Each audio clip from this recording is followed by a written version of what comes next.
In the Meccan verses, it's giving an example of what they would desire. So in other words, if the Quran mentions a particular description of colors of the men or women in Jannah, it is giving only an example of what certain people can desire. So if it's talking to the people of Mecca, they desired lustrous big eyes, dark pitch black irises in a woman. So Allah says, for you, you will have that. In other words, if this is what you desire, you're going to get it. If you desire blue eyes, you're going to get it. If you desire green eyes, you're going to get green eyes. If you desire different colored eyes, you'll get them. Allah says in the Quran, وَلَهُمْ مَا تَشْتَهِي أَنفُسُهُمْ وَتَلَذُّ أَعْيُنُهُمْ. That explains it all. They will have in Jannah everything that their nafs, your temptations, your lusts, your desires inside of you tempt for. Anything the nafs desires for, you can have it. وَتَلَذُّ أَعْيُنُهُمْ. And whatever their eyes want to taste. Taladh, meaning to taste. Whatever the eye wants to taste. You know, the eye can taste, yeah? Not like the taste of the tongue. The taste of the eyes, Allah subhanahu wa ta'ala says, whatever the eye wants to taste, meaning to look at, they will have it in Jannah. So if your eyes love to taste green eyes, this is what you will have, of the best. Loves to taste the look of black pitch eyes, then this is what you will get. So whatever you wish and desire, it is there for you in Jannah. But the most beautiful thing of the women of Jannah is their nur, the light that emanates from them. And they have been clothed with clothing from Jannah, harir, silk of the most finest that you could ever imagine. And their shapes and forms are, you'll read the Quran and the Hadith, you will see it. I can't talk about it here because we have young men here who are not married yet. And we have our sisters here, we don't want to offend them.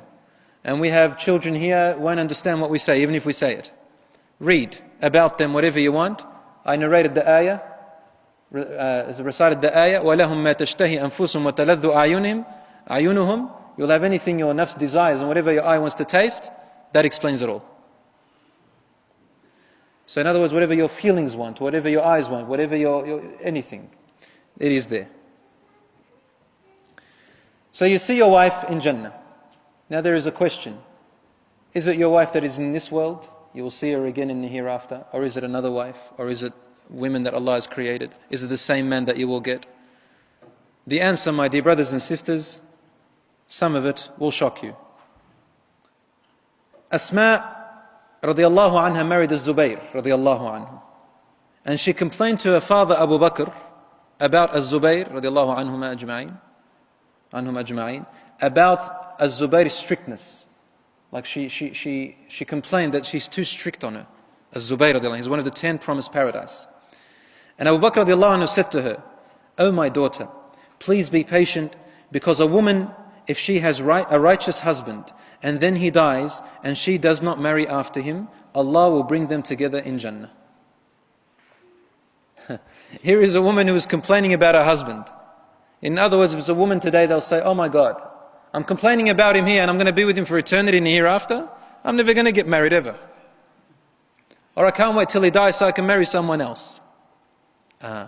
It's not like that. Remember, brothers and sisters, you have to try and understand.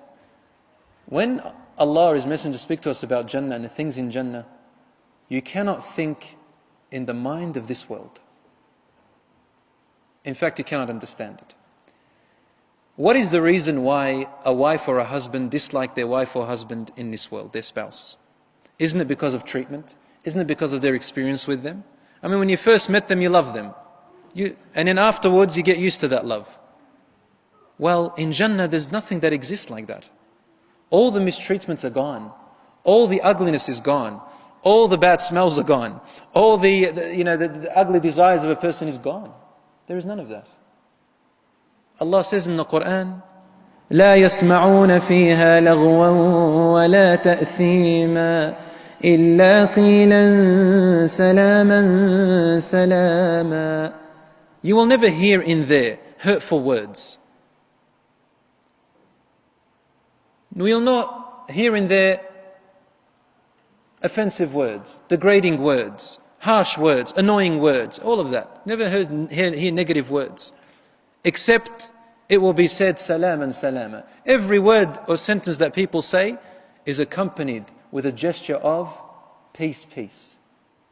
So whatever you say, you can talk anything you want, but every speech that is said in Jannah, you receive the feeling of peace from it.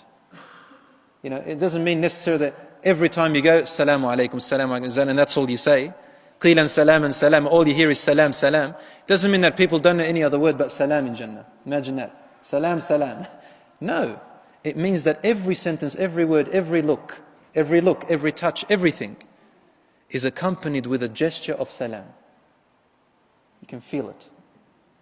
So that spouse you have in this world who has struggled, and you may not have a pleasant life with him or her, in Jannah, if they are righteous, that's the condition, they'll be a totally different form. Imagine the righteous people of this world who enter Jannah, and imagine this as Zubayr, one of the 10 promised Jannah. He will be among the most beautiful, handsomest, beyond your dream, Ichihara men in Jannah. And his wife, Asma, who has been patient, she will be among the Ichihara women in Jannah. So imagine the righteous women of this world and the righteous men. No matter how you may look, no matter how your character is, in Jannah you'll be of the perfect form. Yeah, and I will say this, maybe if I can say it this way. There was this story of this man who was married to this woman for 60 years.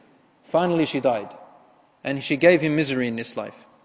When she died a Muslimah. At their grave, the Shaykh said, "Oh Allah, unite her with her husband in Jannah." The husband looks at him and says to him, "Please, Ya Shaykh, 60 years of my life in misery, you want me to live for eternity in misery?" Now, if that old man knew, if he knew that his wife was going to enter Jannah, and he went to Jannah and he saw her there, the first one he will desire is her. So this person you see in this world, when you go to Jannah, you say, "Who is that? Who is that?" And they say to you, "This was your spouse in the world." And you say, "I can't believe it." No. My spouse in that world was, he used to stink. He used to look like this. If he spoke, he didn't say pleasant words. He forgot to buy me gifts. He forgot, about this and never complimented me. In Jannah, he's complimenting me, smiling to me. Oh my God, I want to live with him forever. Can't be my spouse that I had in that world. But he is. And so, my dear sisters and brothers, don't think of the mind of this world. A woman came to the Prophet ﷺ, an old woman, and said, "Ya Rasulullah, will I enter Jannah?" He looked at her and wanted to be humorous with her. He said to her, "No old women will go to Jannah." So she got a little bit hurt there. What's this? And when the Prophet ﷺ noticed it, he said to her, "You will enter young. You will enter young." Meaning, when you enter Jannah, you will no longer be in old age. And so it brought a smile to her face. Meaning you'll enter it, but you won't be old anymore. In Jannah, the people are at the age of about 30, 33 years old. Prime age. In this world, you may look at 30, 33, they may have a few white hairs, right?